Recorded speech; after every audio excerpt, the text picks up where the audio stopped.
समाचार पालनपुर में वरसाद खाबकता अंबाजी हाईवे पानी पानी थई गयुं छे। हाईवे पर पानी भराई जता वाहन चालको मुश्केली में मुकाया। आ दृश्यो जुओ, अंबाजी हाईवेना दृश्यो।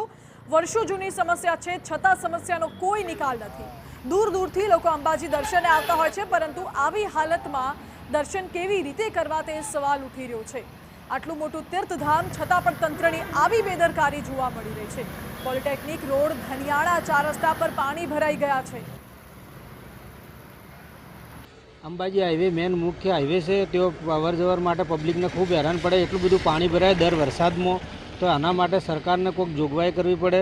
जिला पंचायत ने के तालुका पंचायत ने जेना अंदर में आवतुं होय एने आ बधुं नाळानुं के कोई पोजवेनुं काम करावुं अने पब्लिक ने तकलीफ ना पड़े ए माटेनुं काम करावुं पड़े। कारण के पब्लिक हैरान थाय छे। बहु मेन हाईवे से तो अवर जवरनुं ट्राफिक बहु रहेशे। હું અહીંયા સવારે 9 થી 12 છોકરા લેવા અને મેકવા જાઉં છું। રાતે અચાનક વરસાદ પડવાથી અહીંયા પાણી ભરાઈ ગયું છે।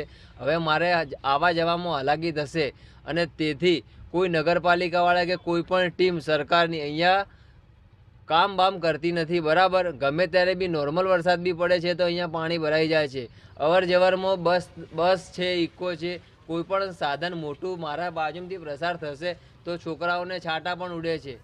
પાલનપુરમાં ગત રાત્રે 1 કલાકમાં 1.5 ઇંચ જેટલો વરસાદ ખાબક્યો છે અને જેને પગલે અનેક નીચાણવાળા વિસ્તારોમાં પાણી ભરાયા હતા।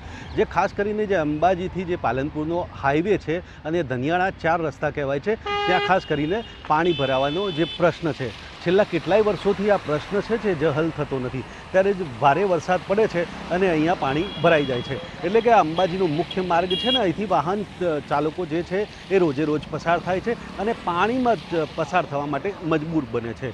અનેક બાઇક ચાલકોના બાઇક પણ ખોટવાય છે અને અનેક વાહનો પણ અટવાય છે। ત્યારે વારંવારની માગણી છે કે આ પાણીનો નિકાલ થાય, પરંતુ વર્ષો જૂની સમસ્યાનો આ જે નેશનલ હાઈવે ઓથોરિટી છે એ આ સમસ્યાનો ઉકેલ નથી લાવતી અને જેને પગલે સામાન્ય વરસાદમાં પણ લોકોએ હેરાન થવું પડે છે।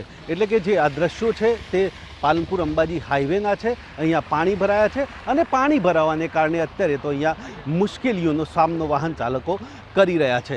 ત્યારે જે પ્રકારે પાણી ભરાયા છે અને પાણીને કારણે મુશ્કેલીઓનો સામનો કરી રહ્યા છે, ત્યારે લોકોની વર્ષો જૂની માંગ છે કે આ સમસ્યાનો નિકાલ થાય। અતુલ ત્રિવેદી, TV9 બનાસકાંઠા।